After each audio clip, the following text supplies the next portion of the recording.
Welcome to our video series on intermediate accounting. In this video, we will delve into the crucial concepts of Chapter 3, which forms the foundation of understanding the accounting cycle and accounting information system. We understand that the understanding accounting principles can be challenging. That's why we are here to help. Throughout this series, we will provide clear explanations and solutions for exercises and brief exercises, making it an invaluable resource for all accountants. Whether you are a beginner or a seasoned professional, we would appreciate your support and feedback as we navigate through the key principles of intermediate accounting and enhance your understanding of this important subject. Brief exercise 3.1.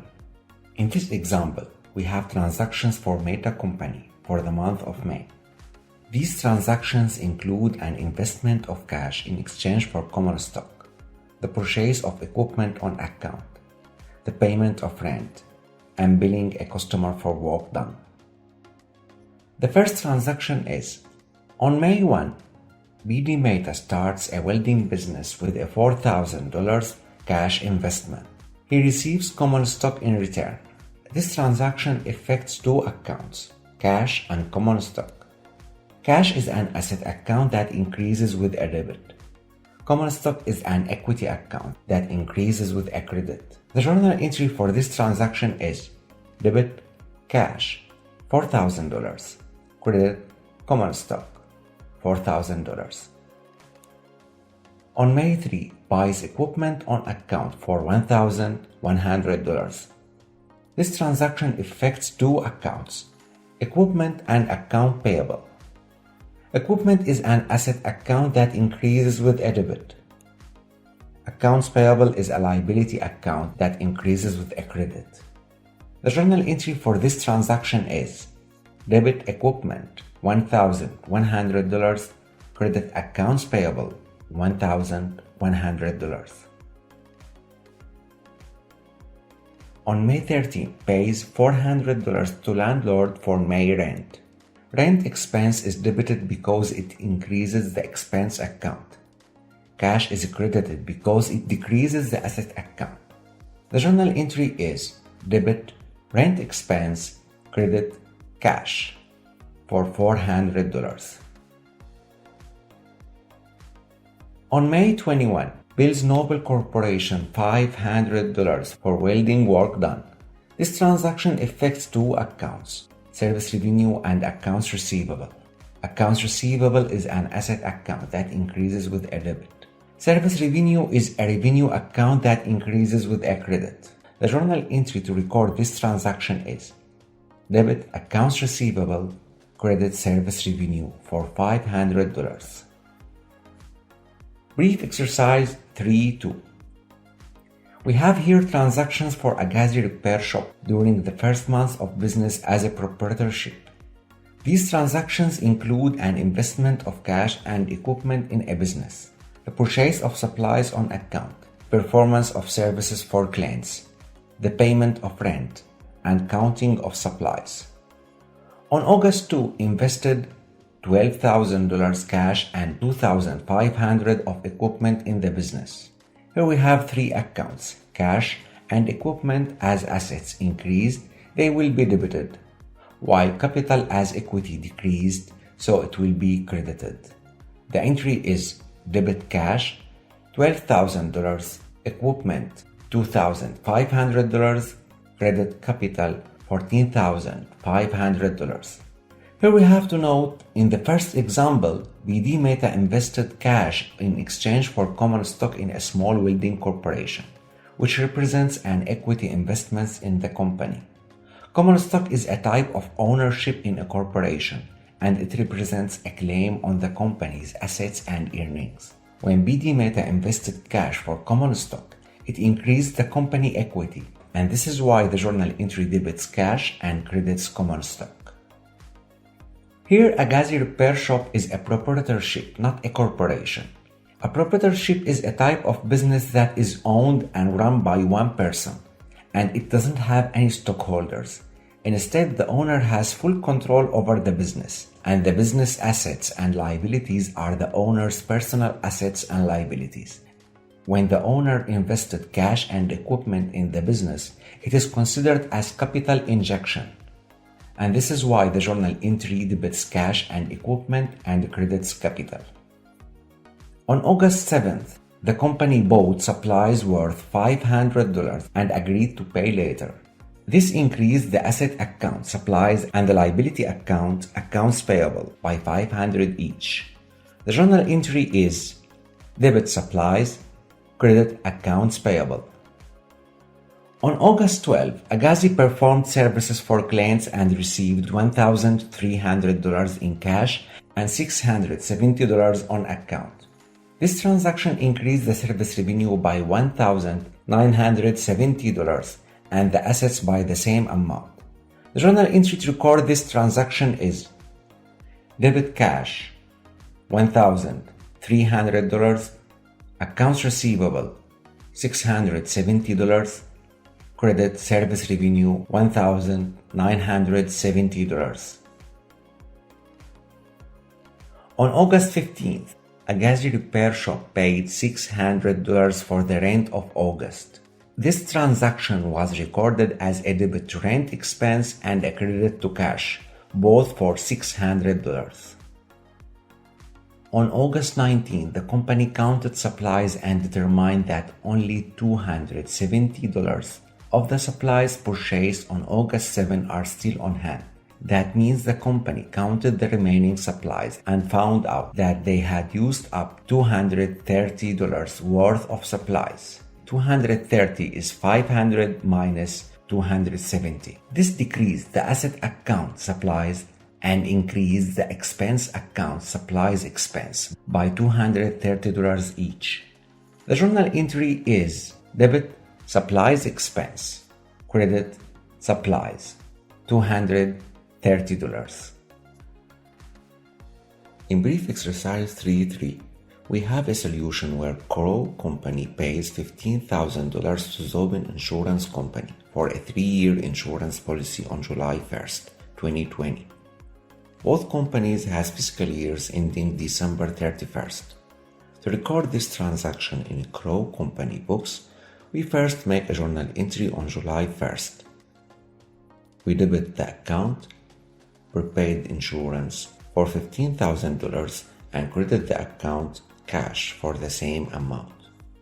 This represents the payments made for the insurance policy and the fact that the company has not yet used the insurance service. Now let's move to December 31st, the end of the fiscal year.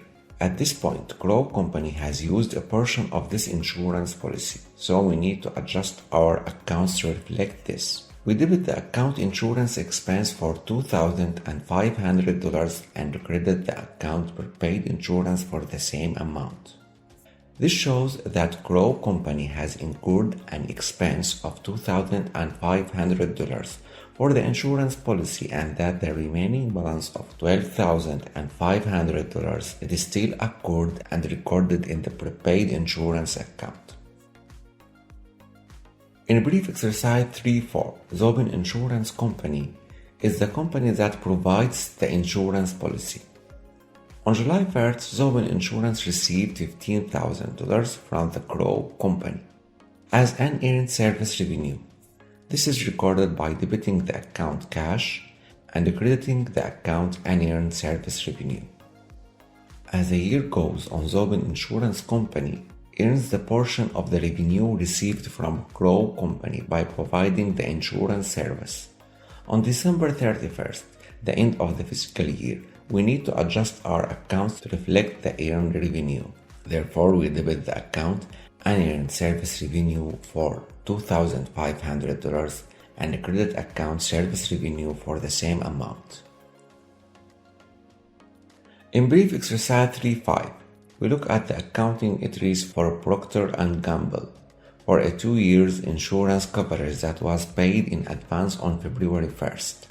To record this transaction, we will make the following journal entry. Debit prepaid insurance, credit cash for $720,000. This entry records the prepaid insurance as an asset and cash payment made for it. Next, on June 13th, P&G make an annual adjusting entry to record the portion of insurance coverage that has been used up. On June 30, the end of the first 6 months, we need to adjust the prepaid insurance account to reflect the fact that a portion of the insurance has been used. This is calculated by taking the total amount paid, $720,000, and multiplying it by the proportion of the coverage period that has passed. This shows that 5 out of the 24 months of the insurance coverage have been used. So $150,000 of the $720,000 paid has been earned. To do this, we debit insurance expense for $150,000 and credit prepaid insurance for the same amount.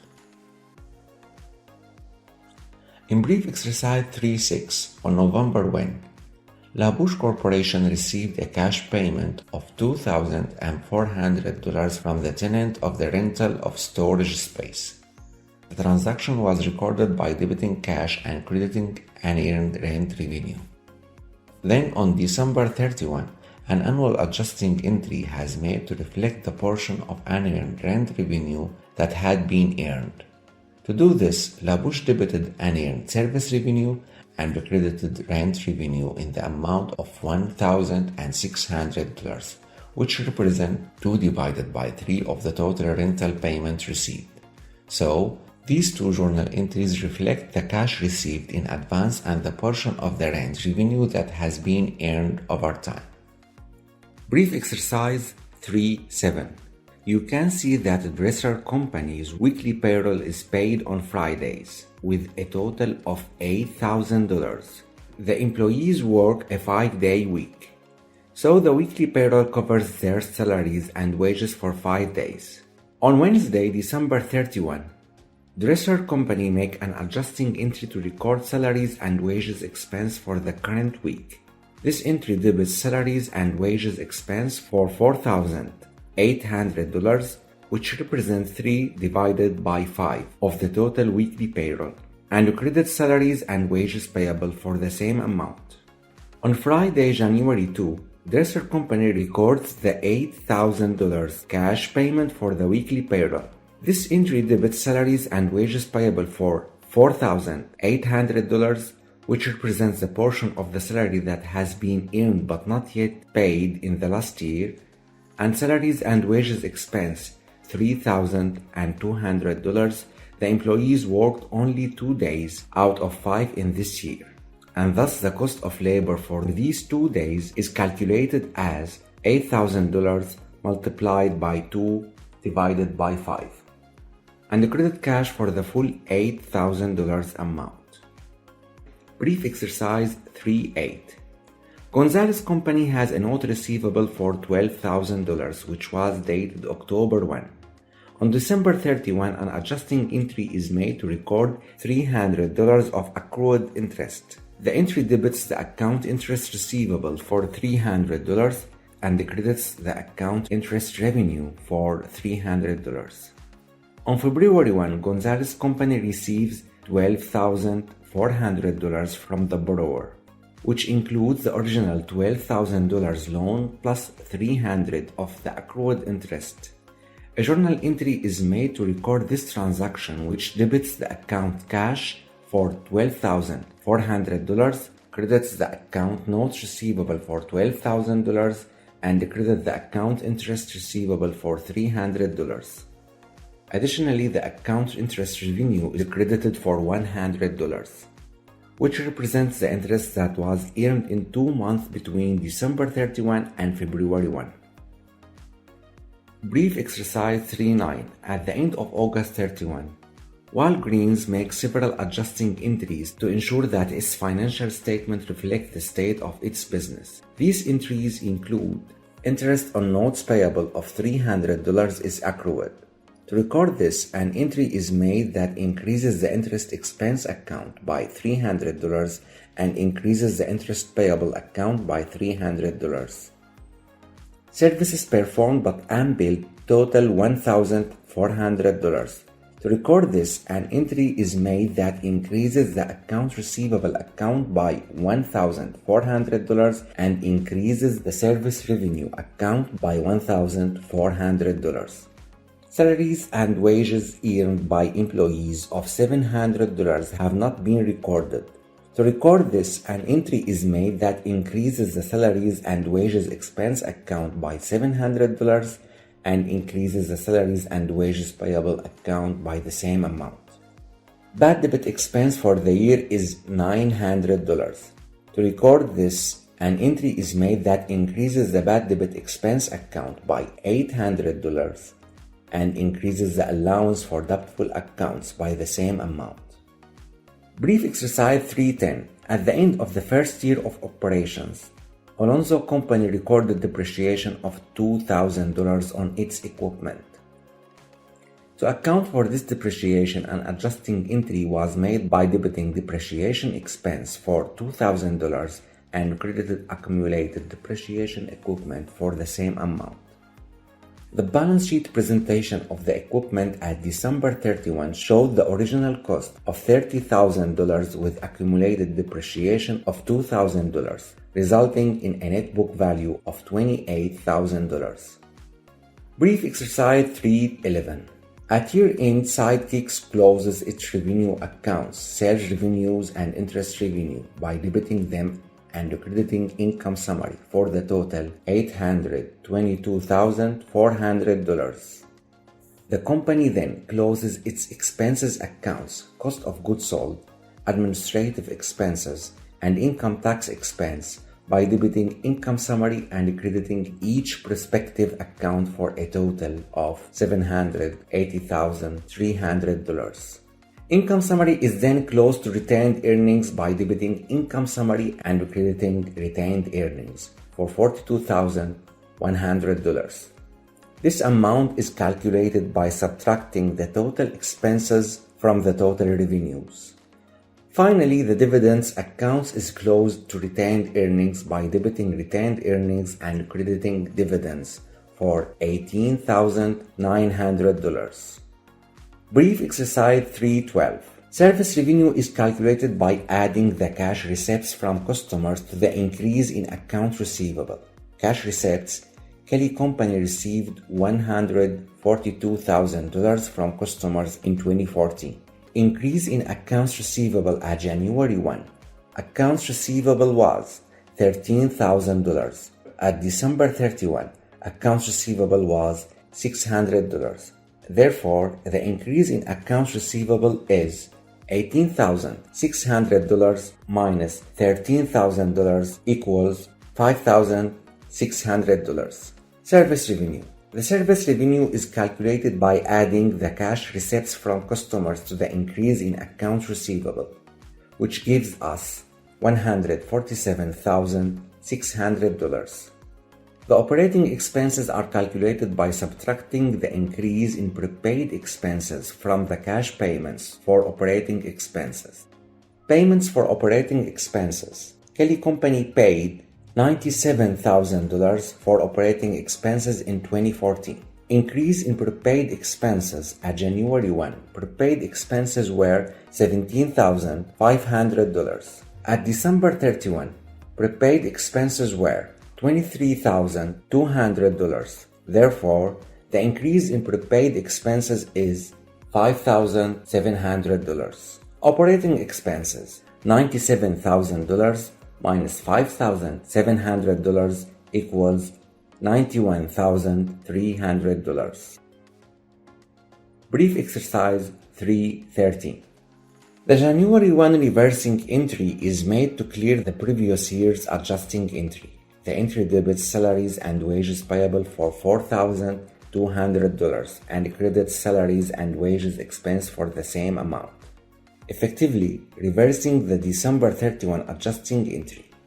If the reversing entry is made, then on January 2, Best Buy makes an entry to record the payment of the weekly payroll. The entry debits salaries and wages expense for $7,000 and credits cash for the same amount. This entry recognizes the expenses incurred and the cash outflow. If the reversing entry is not made, then on January 2, Best Buy makes an entry to record payment of the weekly payroll. The entry debits salaries and wages expense for $2,800 and credit cash for $7,000.